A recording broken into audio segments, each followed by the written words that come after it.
আসসালামু আলাইকুম। আশা করি আপনারা সবাই ভালো আছেন। আমরা আগের পর্বে কিভাবে ৮টা সূত্র খুব সহজে মনে রাখা যায় সেটা শিখেছি। এখন আমরা শিখব, দেখো সেম চিত্রটা আমি এড করেছি, সেম একটা ষড়ভুজ আঁক করেছি।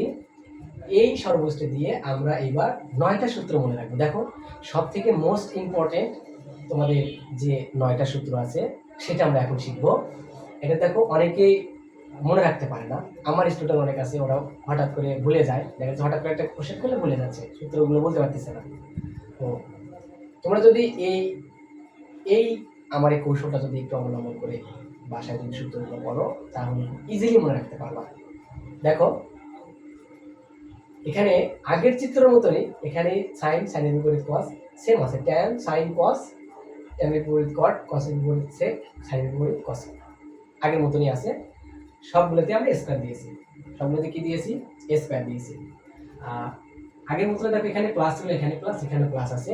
এখানে শুধু একটা পরিবর্তন, এখানে শুধু পরিবর্তন হয়েছে কি, এখানে একটা মাইনাস দিয়েছি, এখানে একটা মাইনাস, এখানে একটা মাইনাস, এখানে একটা মাইনাস, আর সবগুলোতে স্কয়ার স্কয়ার দিয়েছি।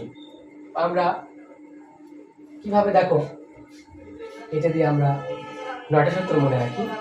আমাদের এই ত্রিভুজ কেন্দ্র দিয়ে এইটা এইটা এইটা আর হচ্ছে এইটা, এই তিনটা ত্রিভুজ, এই তিন জায়গায় কাজ করে আমরা হচ্ছে 9টা সূত্র খুব ইজিলি ভাবে মনে রাখতে পারবো। দেখো যখন আমরা বলবো 1 মাইনাস cos তখন হবে sin, যখন sin square plus cos square বলবো তখন হবে 1, মানে যখন আমরা এই তিনটা সূত্র, দেখো এই তিনটা কিভাবে হবে, যখন আমরা বলবো 1 মাইনাস cos স্কয়ার তখন হবে sin square, 1 minus cos square বলে sin square, 1 minus sin square হলে cos স্কয়ার, আর sin square plus cos square সমান 1। সহজ না? তো দেখো আমরা একটু লিখি, যদি আমরা লিখি আমরা কিভাবে পাবো প্রথম তিনটা, দেখো sin square plus cos square সমান হচ্ছে 1। এখান থেকে আমরা লিখব 1 মাইনাস cos স্কয়ার সমান sin স্কয়ার। আবার লিখব একটা কি, যে 1 মাইনাস sin স্কয়ার ইকুয়াল হচ্ছে cos স্কয়ার। দেখো তো তিনটে সূত্র হয়ে গেল, খুব ইজি। এই ত্রিভুজ থেকে প্রথমে 1 minus cos square sin square, আবার 1 minus sin square cos square, আবার sin square plus cos square সমান 1। এই ত্রিভুজ দিয়ে আমরা শেষ করলাম তিনটা। দেখো খুব easily, sin square plus cos square সমান 1, 1 মাইনাস cos স্কয়ার সমান sin স্কয়ার, আর sin স্কয়ার আর 1 মাইনাস sin স্কয়ার সমান cos স্কয়ার। সহজ কিনা? এখন আমরা এই ত্রিভুজ দিয়ে আবার তিনটা সূত্র করব। দেখো যখন বলবো cos square minus cot square তখন হচ্ছে 1, আবার যখন বলবো cosec স্কয়ার মাইনাস 1 তখন বলবো cot স্কয়ার, আবার বলবো 1 প্লাস cot স্কয়ার সমান cosec স্কয়ার। মানে দুইটা একসাথে করব আর একটা বের করব, মানে দুইটা মিলে একটা হবে, মানে দুইটা সমান একটা। দেখো কিভাবে আমরা লিখি, তাহলে ফার্স্ট অফ অল কোনটা লিখি, এটা দিয়ে করি, এটা দিয়ে করি cosec স্কয়ার মাইনাস 1। তার আগে আমরা এটা এখন মেইন সূত্রটা লিখি, cosec square minus cot square সমান 1, ওইটা লিখতে পারি আমরা এখন। তাহলে cosec square minus cot square সমান 1, এই cosec square minus cot square সমান 1। তারপর কি লেখা যায়, cosec স্কয়ার মাইনাস 1, তাহলে আমরা কি লিখতে পারি, cosec square minus 1 equal cot square. আরটা কি লিখতে পারি, 1 plus cot square equal cosec square, 1 plus cot square equal cosec square. দেখো তো সহজ কিনা? cosec square minus cot square সমান 1, cosec স্কয়ার মাইনাস 1 সমান cot স্কয়ার, আবার 1 প্লাস cot স্কয়ার সমান cosec স্কয়ার। সহজ কিনা? যদি দেখো তুমি যদি তোমার ব্রেনের মধ্যে যদি এটা যদি একটুখানি ভালোভাবে ঢুকাইতে পারো তাহলে তোমার এই সূত্রগুলো মনে রাখা খুবই ইজি হবে।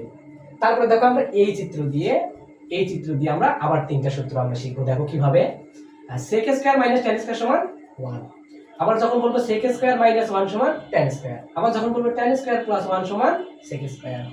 সহজ কিনা? তাহলে আমরা লিখি sec স্কয়ার মাইনাস tan স্কয়ারটা আগে লিখি, তাহলে sec square minus tan square সমান 1। তারপরে আমরা কি লিখবো, সেক স্কোয়ার মাইনাস 1 সমান টেন স্কোয়ার। আরটা কি লিখতে পারবো, 1 plus tan square equal sec square. 1 plus tan square equal sec square. Sec square দেখো তো, যখন বলছে sec square minus tan square তখন হচ্ছে ভ্যালু 1। আবার সেক স্কোয়ার মাইনাস 1 সমান টেন স্কোয়ার। আবার 1 প্লাস টেন স্কোয়ার সমান সেক স্কোয়ার। দুইটা একসাথে নিয়েছি ফলাফল একটা, দুইটা একসাথে নিয়েছি ফলাফল একটা, আবার দুইটা একসাথে নিয়েছি ফলাফল একটা। সহজ কিনা? জাস্ট তুমি মনে রাখবা যে এখানে প্লাস এখানে মাইনাস হবে, বিপরীতে মাইনাস, এখানে একটা মাইনাস চিহ্ন দিবা, এখানে একটা মাইনাস চিহ্ন দিবা। আর এখানে তো প্লাসটা তো ফার্স্ট অফ অল আমি প্রথম পর্বে যে সূত্র 8টা শিখিয়েছি ওখানে তো দেখাইছি, ওটা তো ছিল এখানে ফার্স্ট টাইম। তাহলে এইভাবে যদি তুমি এই চিত্রটা ভালোভাবে মনে রাখতে পারো তাহলে তোমার জন্য এই 9টা সূত্র খুব ইজি হবে। দেখো ত্রিকোণমিতিক অনুপাতে 9.1 এর যে আমাদের অঙ্কগুলো আছে সেই অঙ্কগুলোতে মোরওভার এই সূত্র 9টা লাগে, এই সূত্র 9টার কাজই বেশি। আশা করি তোমরা বুঝতে পেরেছো। আর এইভাবে যদি মনে রাখো তাহলে ইনশাআল্লাহ সূত্রগুলো হয়তো তোমাদের খুব ভালোভাবেই মনে থাকবে। আজকে এই পর্যন্ত, সবাই ভালো থাকবে, ধন্যবাদ।